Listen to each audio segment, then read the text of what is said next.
എല്ലാവിധ national international ബ്രാൻഡുകളുടെ spectacle ഫ്രെയിമുകളും ഒഫ്താൽമെറ്റ് ലെൻസുകളും പ്രമുഖ ബ്രാൻഡുകളുടെ കോൺടാക്ട് ലെൻസുകളും കൃത്യതയോടെ ഡിസ്പെൻസ് ചെയ്യുന്നു. കാഴ്ചയുടെ പൊരുളറിഞ്ഞ പാരമ്പര്യം. കുന്നക്കൽ ഓപ്റ്റിക്കൽസ്, എരമല്ലൂർ.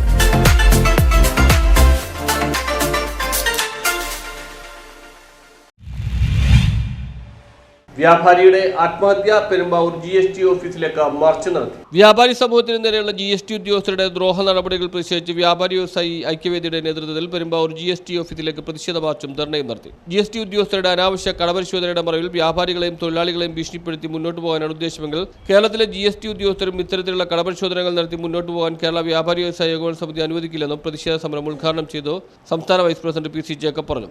ഒരു സ്ഥാപനത്തിൽ കയറി അവിടുത്തെ തൊഴിലാളികളെയും അതിൻ്റെ ഉടമയെയും പീഡിപ്പിക്കുക, ശാരീരികവും മാനസികവുമായി പീഡിപ്പിക്കുക എന്ന് പറയുന്ന ആ നയത്തെ ഒരിക്കലും ഗവൺമെൻറ് പ്രോത്സാഹിപ്പിക്കില്ല എന്ന് തന്നെയാണ് ഞങ്ങളുടെ വിശ്വാസം. ഈ വിഷയത്തിൽ ഞങ്ങൾക്ക് ഗൗരവമായ പ്രതിഷേധമുണ്ട്. അത് ഇപ്പോൾ ഞങ്ങൾ പ്രകടിപ്പിച്ചത് ഒരു നാമമാത്രമായ ഒരു സൂചനയായിട്ട് മാത്രമാണ്. ഈ സമരം ഇതിൻ്റെ ലക്ഷ്യത്തിലേക്ക് എത്തിയില്ല. അതിലെ കുറ്റവാളികളെ കൃത്യമായി നടപടിയെടുത്ത് പുറത്താക്കി അതിന് ശിക്ഷ കൊടുക്കേണ്ട ഒരു വിഷയമാണത്. അത് ഞങ്ങൾ പ്രതീക്ഷിക്കുന്നുണ്ട്. അത് ഗവൺമെൻറ്റിൻ്റെ ഉത്തരവാദിത്തമാണ്. ഗവൺമെൻറ് അത് ചെയ്യുമെന്ന്. വ്യാപാരികളെ കൊള്ളയടിക്കാമെന്ന ഉദ്ദേശത്തോടെ കടപരിശോധന നടത്തുന്ന ഇത്തരം ഉദ്യോഗസ്ഥരെ ആ രീതിയിൽ തന്നെ നേരിടുമെന്ന് സംസ്ഥാന സെക്രട്ടറി അഡ്വക്കേറ്റ് AJ റിയാസ് പറഞ്ഞു. GST റെയ്ഡുമായി ബന്ധപ്പെട്ട് വളരെ അതിശയകരമായ രൂപത്തിലാണ് അവിടുത്തെ ജീവനക്കാരോട് പെരുമാറിയത് എന്ന് പറയാതിരിക്കാൻ കഴിയില്ല. ഉദ്യോഗസ്ഥരുടെ ആദ്യത്തെ ചോദ്യം നിങ്ങൾക്ക് കല്യാണം കഴിക്കട്ടെ എന്നാണ്.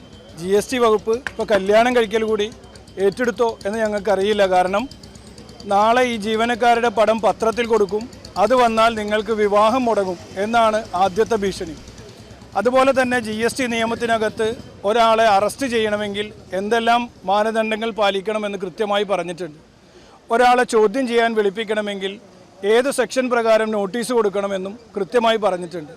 ഇതൊന്നും പാലിക്കാതെ പെരുമ്പാവൂർ പെറ്റൽസിലെ ഉടമയെയും അതുപോലെ തന്നെ അതിൻ്റെ മാനേജരെയും ആലുവ പാലസിൽ കൊണ്ടുപോയി ചോദ്യം ചെയ്തു എന്ന് പറഞ്ഞാൽ ഇവിടെ തികഞ്ഞ നീതി നിഷേധവും അതുപോലെ തന്നെ മനുഷ്യാവകാശ ലംഘനവുമാണ് നടന്നിട്ടുള്ളത്. മർച്ചന്റ്സ് അസോസിയേഷൻ പ്രസിഡന്റ് ജോസ് നെറ്റിക്കാടിന്റെ അധ്യക്ഷത വഹിച്ചു. General secretary VP Noushad, VD Hariharan, Zubaida Nasar, MK Radhakrishnan, Jose Kuriakose, Jiji Kalloor, Shajahan, Abdul Khader, Asha Thomas, Asainar, Sunilkumar, KP Aliyar, K Parthasarathy, Babas Nasar, S Jayachandran, Pradeep Jose, MM Razak, CM Saidu Muhammad, TT Rajan, P Manoharan, Sreenath Mangalath, S Kamaruddin എന്നിവർ പ്രസംഗിച്ചു. News bureau, Kothamangalam.